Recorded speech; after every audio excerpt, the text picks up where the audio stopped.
So basically what I did is I picked the hardest thing to get into the university, and I said, worst case, if I don't like it, I'll just go down in the list. And I really, really liked it. It was like a match for me made in heaven. I enjoy solving problems. Apparently that's what you do when you do software on a daily basis, all the time. So that's what I do till this day. And for me, it was an instant love.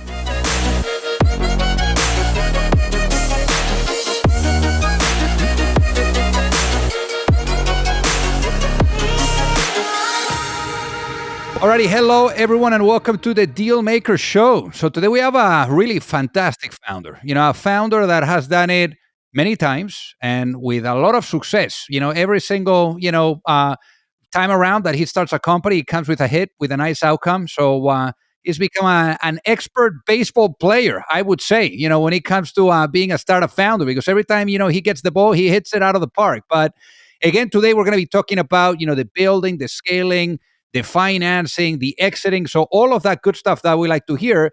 But then we're going to be talking about how to jump, into an opportunity where you see larger corporates that are maybe looking, for it. Also, how to create something, out of perhaps, like a problem that you are seeing, as well as, how to really think about the origin stories and how to start to really build a foundation of what could be, a really meaningful business. Again, brace yourself for a very inspiring episode. And without further ado, let's welcome our guest today, Rami Tamir. Welcome to the show. Thank you. Thanks for having me. So originally born in Startup Land, but in this case, it was in Nazareth. So give us a walk through memory lane. How was life growing up for you? It was a small city, same city as Jesus was born in. So that's a good starting point. But in reality, it's a really small town up in the north. Very, very quiet life, I'd say. So in your case, as anything, in Israel, you need to go to the army. For you, it was 5 years. I'm wondering, what do you think the army gave you, in terms of discipline? And I mean, I've seen that a lot, working out very well for folks. What do you think, it was the positive, factors that you took from that experience with you? This is a great question, and I can see it today with younger people. But you kind of starting the army with as a young person just off of high school, and within a year, in my case, you command people, and you kind of in charge of people's life. It kind of gives you instant maturity, instant responsibility. Responsibility in the army is something that is complete. There's no excuses. You either get the job done, or you don't get the job done. So that's something that sobers you very, very fast. You get to grow fast, and you have to make decisions in split seconds and kind of optimize for decision making rather than being wrong or right. Obviously, it's better if you're right, but you have to optimize for when you make decisions, so nothing waits. The combination of all of that and actually working with great people, because in the army you get to meet kind of the top people. It's an amazing experience. It's hard. It's not easy. But at the end of the day, you go from 0 to 100 in about a few months, which is amazing. So for you, going from 0 to 100, I guess also software, thinking about scale and thinking about problems. That's what you studied. Why software out of all things? To be honest, it was random. Back then, I didn't know what I want to do. I just left the army. I was trying to figure out what to do, and my brother was going in that direction. I say, hey, you know what? Maybe it's something for me as well. So basically what I did is I picked the hardest thing to get into in the university, and I said, worst case, if I don't like it, I'll just, go down in the list. And I really, really liked it. It was like a match for me made in heaven. I enjoy solving problems, and apparently that's what you do when you do software on a daily basis, all the time. So that's what I do till this day. And it was like, for me, it was an instant love. And obviously that's what you do too in the venture world. I mean, in your case, your first gig was working for a startup, and you guys went from like 5 employees to like 200 in no time. But what piqued your curiosity about smaller companies versus, going more like the larger corporation, route? Again, there's not a lot of large corporation in Israel. Back then it was very little. Coming from the army, I really like small outfits.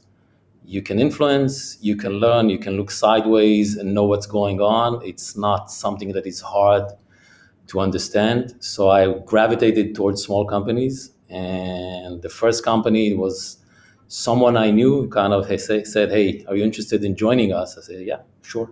And we started working from a basement of a house in a small town here around Tel Aviv. It was amazing. Yeah, we grew from 5 people to 200 people because the technology was like amazing. But as amazing was our lack of understanding of business. So we knew nothing. I wasn't a founder there. I was an engineer. I kind of promoted very fast. Didn't know how to manage, but I found myself managing people very fast. But as fast as we grew, we shrunk down because we realized we have no clue of how to make a business out of it, how to make it kind of something that sticks. And this is something that I still carry because I think the technology was amazing. Interestingly enough, we were trying to do something very similar to what YouTube is now, but back when there were only modems.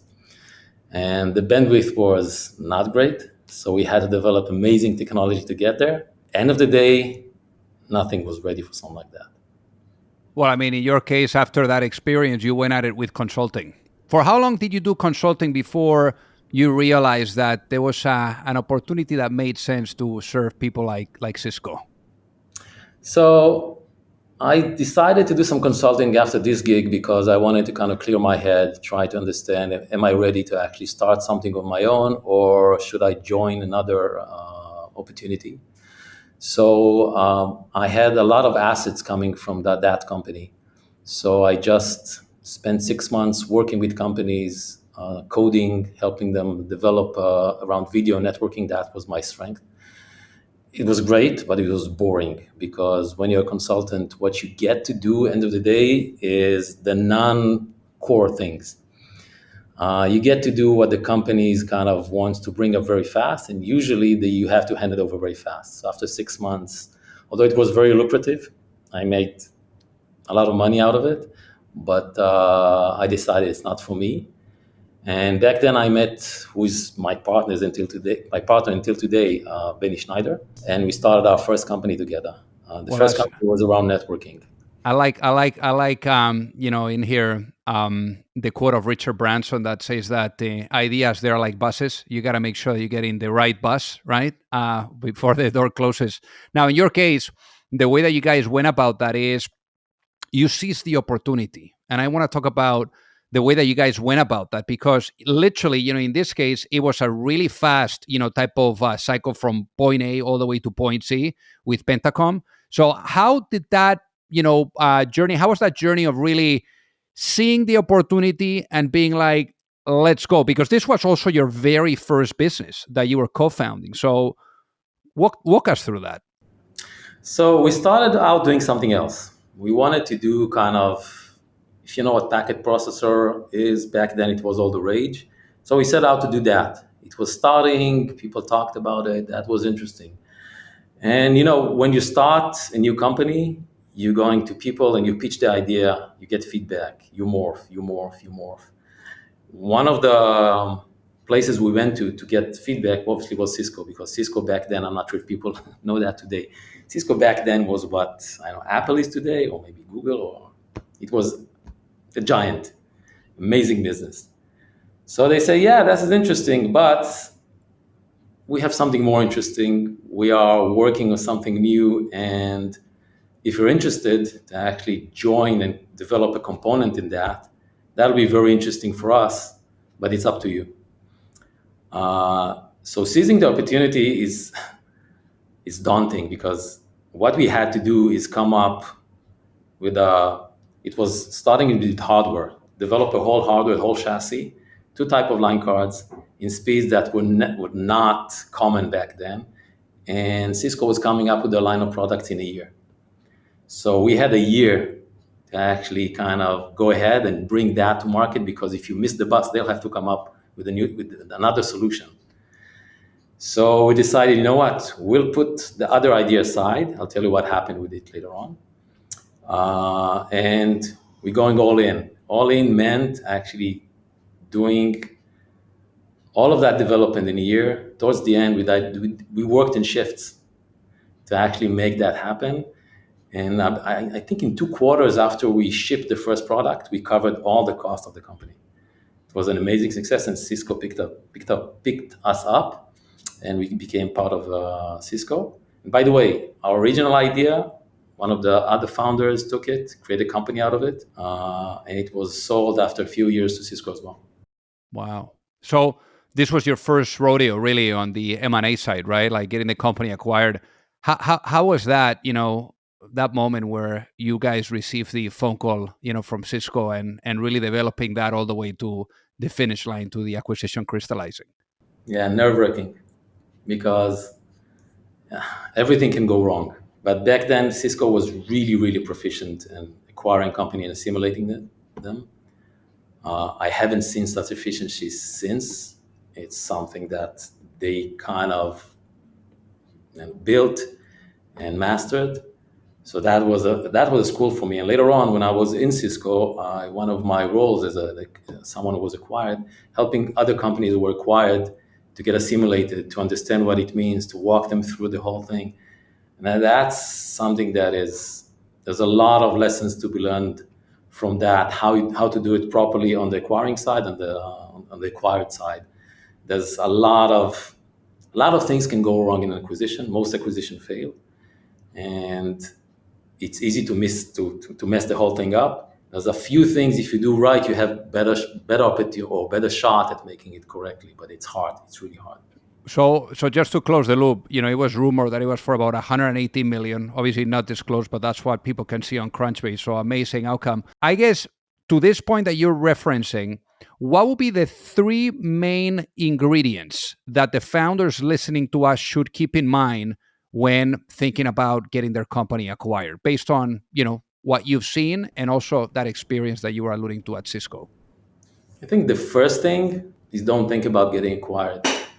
Because if you think about that, you always think short term.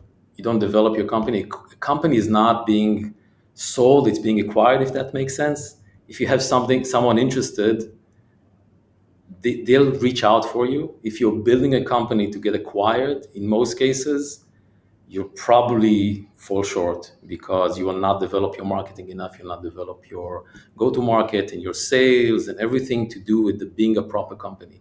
If you build a proper company, good things will happen. You can decide that you want your moat to be around technology, which helps you get acquired, maybe, depending on the stage. You can do a lot of things to optimize a little bit, but by and large, if you want to have an opportunity for liquidation, any kind of liquidation, just build a proper company. Build it from the ground up to be a proper company. Good things will happen, and you can make a decision about where do you want to take it. You want to take it to an early stage liquidation, longer term, it's up to you. But I think that's the main thing. Don't think about acquisition. So then, in your case, after 5 years, I mean, that was quite a long vesting and resting, as they would say, after you get your company acquired. But 5 years that you spent at Cisco, in this case for you, as they say, once an entrepreneur, always an entrepreneur, and then you went at it again, with Qumranit, and with Qumranit, I wanna hear, like, how did you guys go about really creating something out of the problem that you were seeing? I mean, how did that next chapter happen? Because here's the thing: one thing that I love is that I always say that the beginning needs to start with the end in mind, like really like understanding what's the path, what's the direction, and then you kind of like reverse back engineer the process to where you are now. Obviously, after being, going through an acquisition like you did with Pentacom, being able to be involved with now with Cisco for 5 years, on the acquiring side, you were able to see what worked, what didn't work on many companies. Why did you go at it, this second time again, and why did you think that that problem was meaningful enough for you to take action? It wasn't about the problem, it's about what you want to do. As I said before, I like solving problems.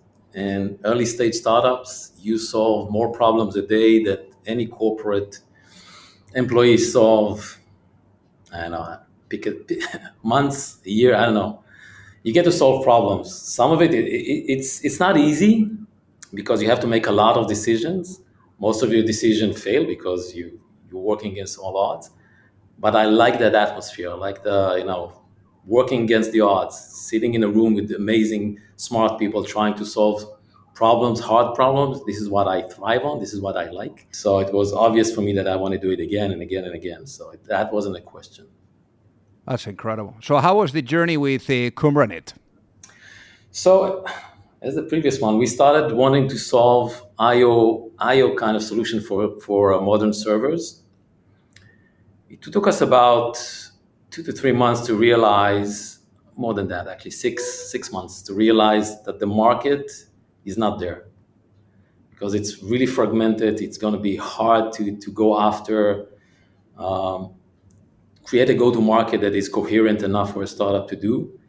So at that point, and it's always in every startup, it depends on how honest you are with yourself and with your co-founders and with your board.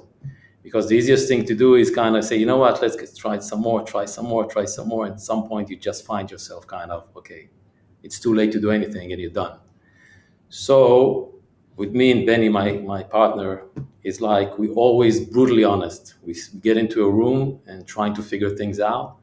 And after the 6 months, 7 months, we decided, hey, there's a problem here. We need to be honest with ourselves, our investors, and see, if there's something else we can do with what we developed so far. So we did that. It's hard. It's one of the hardest things you have to do because basically you have to go to your investors and tell them I was wrong, and I need some time to come up with a new idea. Here's the timeline for that because nobody wants to, as an investor, you don't want to be open-ended. Here's our plan. Here's how we get there. Here's what the assets. So you have to make a very thoughtful plan of how you want to move forward. And the hardest thing, and the thing that kind of worked for us the best, is get your employees involved. We had like back then 15 employees. It's the smartest people you can think of. And if you're not harnessing their brain power, you're basically you're giving up a lot of power. And most I've seen founders in that situation trying to keep everything close because they are embarrassed, they're afraid of telling people, they're afraid that they'll leave. We kind of went the other way. We said, okay, here's the thing, we were wrong. Here's the assets that we have. Let's come up with something else from what we have, from the technology we built. Let's see what's going on right now. Let's do ideation right now on the job. And we did that.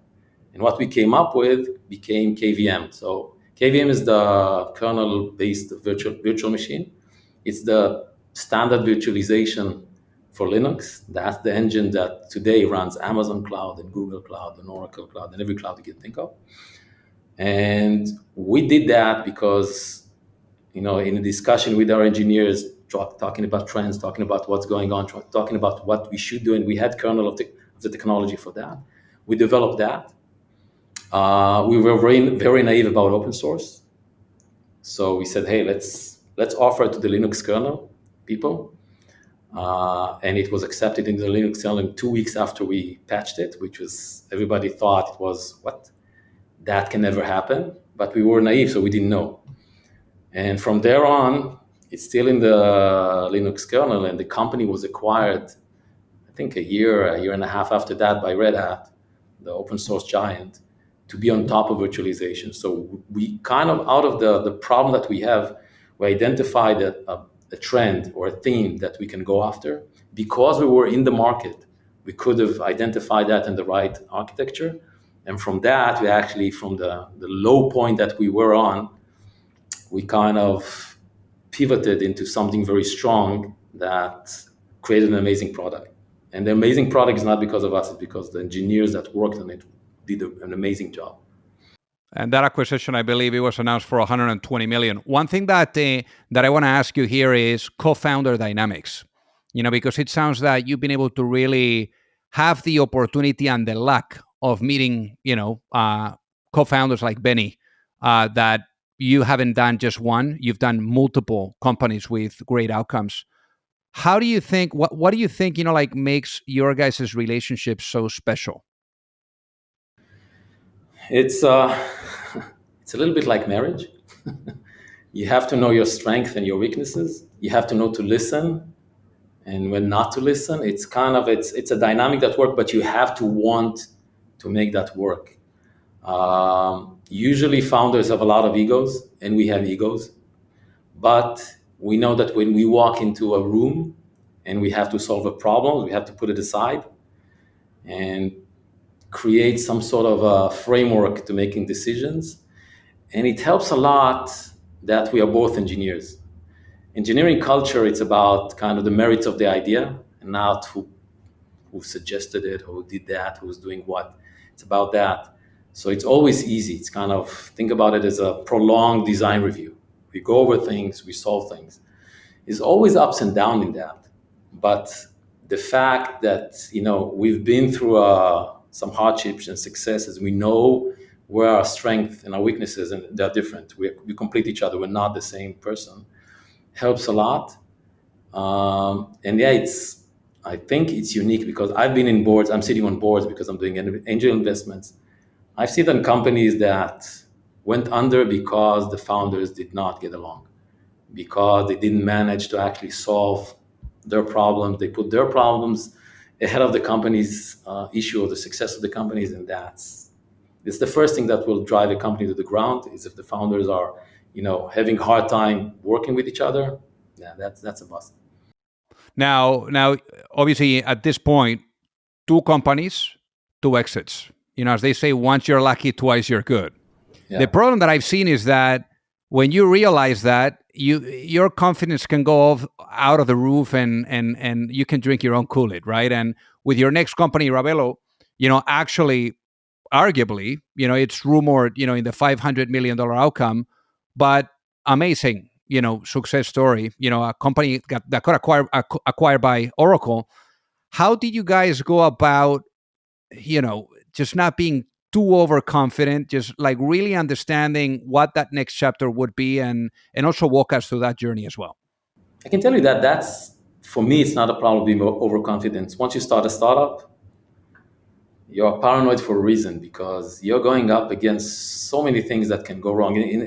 By the way, in Ravelo, we picked up and decided to do a technology that we know for a fact that IBM and Cisco failed to develop similar technology. They tried. We knew that. But we thought we can do that, not because of confidence, because the way we start a company, by the way, is we put our own money in and spend 6 months trying to figure out if we know what we're doing in terms of market, in terms of technology, in terms of how we want to build it. So we did that in Ravelo, and after 3 to 4 months, we realized, hey, there's something there. I think we can do that. Obviously, we underestimated the effort as always, but it worked, and it worked well. So it's not about overconfidence. In the journey, you're paranoid for a good reason. I think that the worst thing being a repeat entrepreneur is that you're not on, it's not on edge, but you're not getting panicked by things that happen. You've seen it before, so you're not panicking. The fact that you're not panicking sometimes can get the whole organization into some kind of lull. Everybody thinks, hey, it's going to be okay. They'll solve it. So that's, I think, the biggest risk for repeat or successful entrepreneurs, is that sense of comfort. So it's less about the confidence, it's more about the comfort. And it's a problem. It's something that I keep thinking about. I remember the rush of getting panicked in the early days. Today, I'm not panicking anymore. I'm trying to create that, but it's not there. So you find ways to overcome that, to create that, that atmosphere. Hey, things need to change. We need to do something else. The feel of electricity in the air, I'd say. So then, tell us about Ravelo. How was that experience for you guys? It was amazing. So there's an interesting story there, by the way, actually. Our first customer in Ravelo was a cloud virtualization technology. We offered companies, it was in the stage where companies seriously looked into the cloud, but they did not have cloud application for enterprise because everything was on-prem for them. So we created a way for this application to live in the cloud without knowing that they're on the cloud. A lot of technology to get there. Our first customer, our first customer out of the gate was $1 million a year customer. Like first time we sold, it was obviously, hey, we're amazing. We kind of cracked the go-to-market. Now let's figure out how to duplicate this one. And for a year, we could not duplicate that customer. We looked on the verticals, on the technology, on everything that we could not. It turned out that customer was a unicorn in terms of how applicable it was for our technology. So what happened in the meantime is our sales org started selling. And you know how salespeople work. They go after the least resistant path. So they found this and they found that, and they found small use cases that didn't mature into the numbers that we talked about. But end of the day, started to create a real business out of it. And the real business grew. So after a year of trying to duplicate, we abandoned that customer, not abandoned the customer, but abandoned that use case, and used the use case that the salespeople brought in and made a success out of that. And at that point, Oracle approached us, and it made sense to join their cloud business unit, and we were acquired by Oracle. The rest is history. So, Salto, your latest baby, and let's spend some time on your latest baby. I can see your face lighting up when the name of Salto comes up. So tell us about the origin story of Salto. Yeah, that's an interesting one. So in Ravello, it was a SaaS product. This SaaS product was connected to Salesforce, Marketo, and maybe another one. And you know how it is with SaaS. You develop software, you release it often, you try to release it on a weekly basis, maybe a few times a week. And on the software side, we were doing great. Kind of, obviously you make mistakes, you fix it, you know what's going on. You always know what's going on. That's the nice thing about the software methodology as it evolved till today. But we had, as I said, Salesforce and Marketo connected to the product. They were part of the product. So everything we had to do on the parallel side on Salesforce and Marketo was always didn't work. We could not get a handle of things. It was slow. It was slowing things down. Nothing was working properly. And back then I kind of figured out, hey, we don't know how to work with these platforms. These are platforms for large organization. At some point they have to figure it out. I don't have time right now. Let's hack it. So we hacked it. We did all kind of crazy things to make it work. It was a source of a lot of tension internally. And after we acquired, once after I left Oracle, I started to look into that, say, hey, what went on there? What was the problem? Why did we face those issues? What's the right way of doing that? Started talking to people in the industry.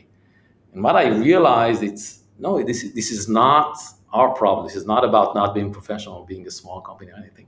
That's a problem.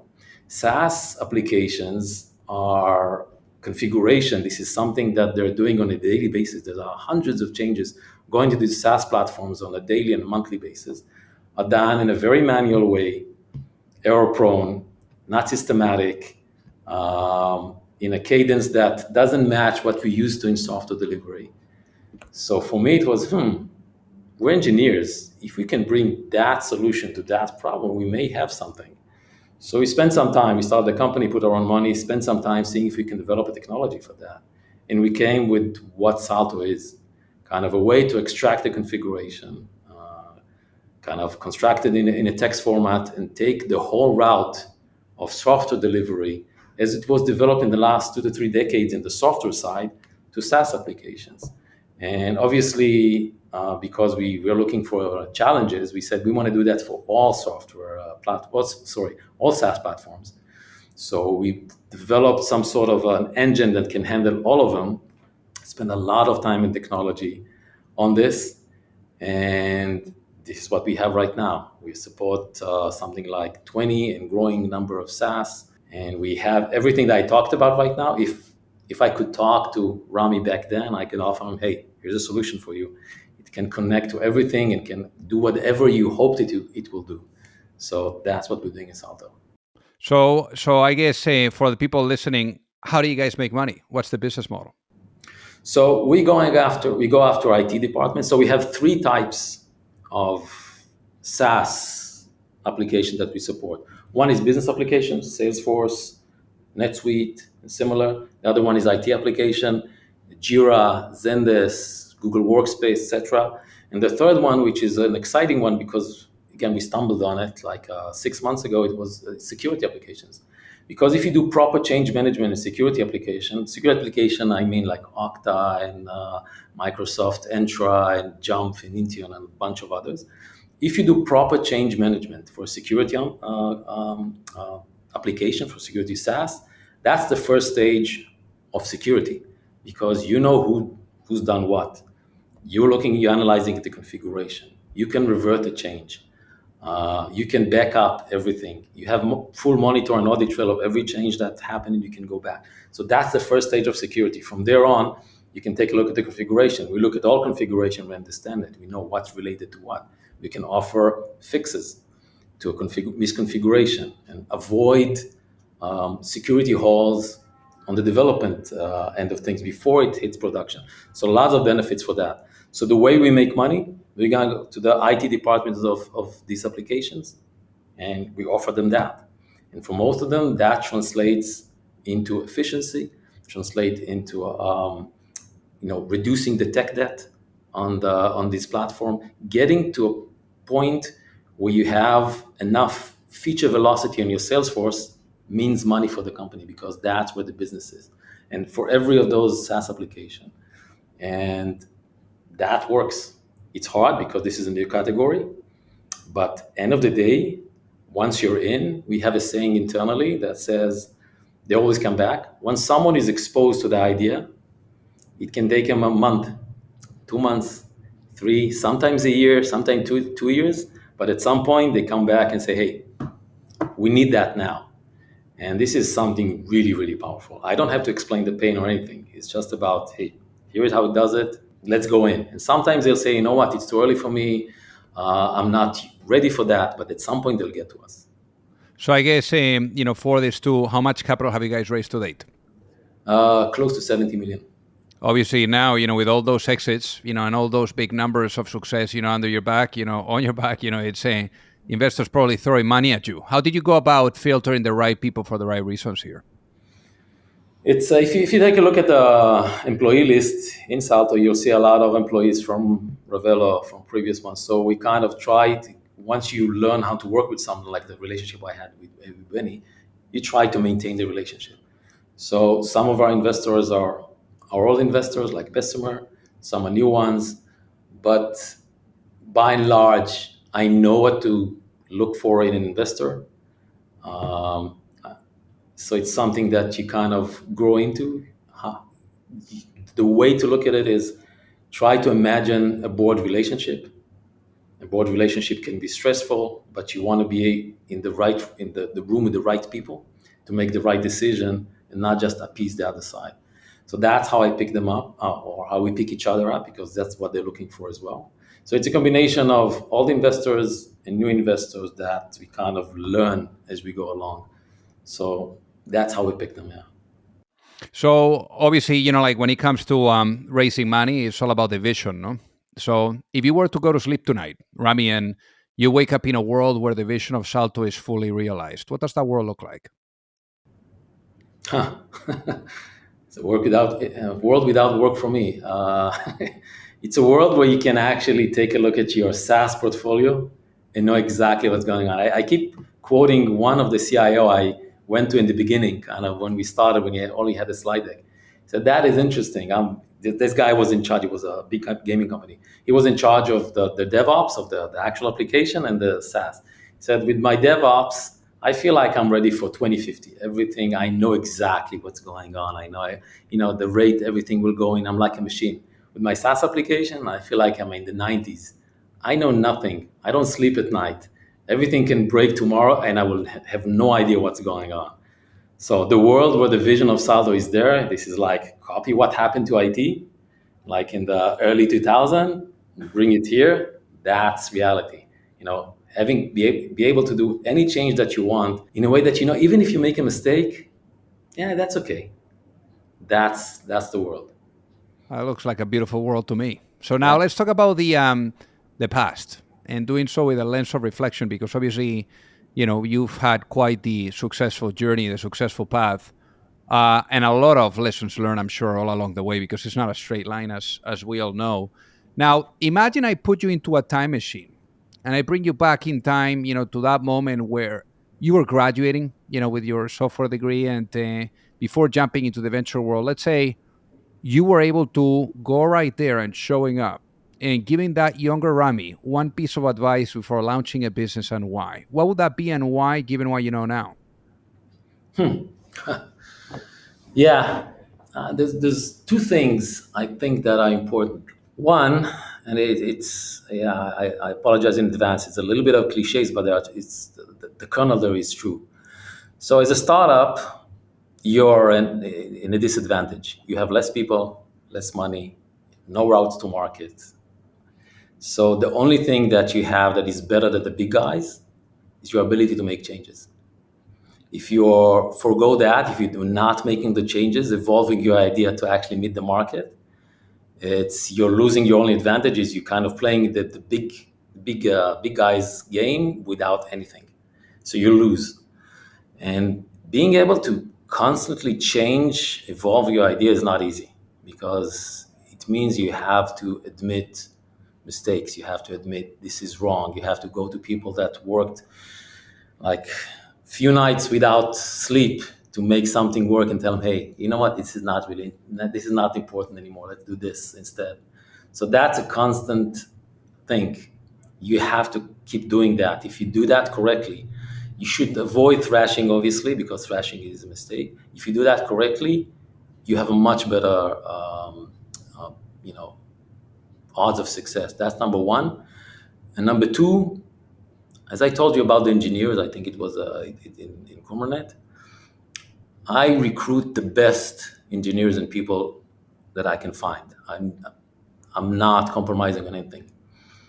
So if I have that brain power out there and I'm not using it, it's a problem. So using it, you have to give them all the information.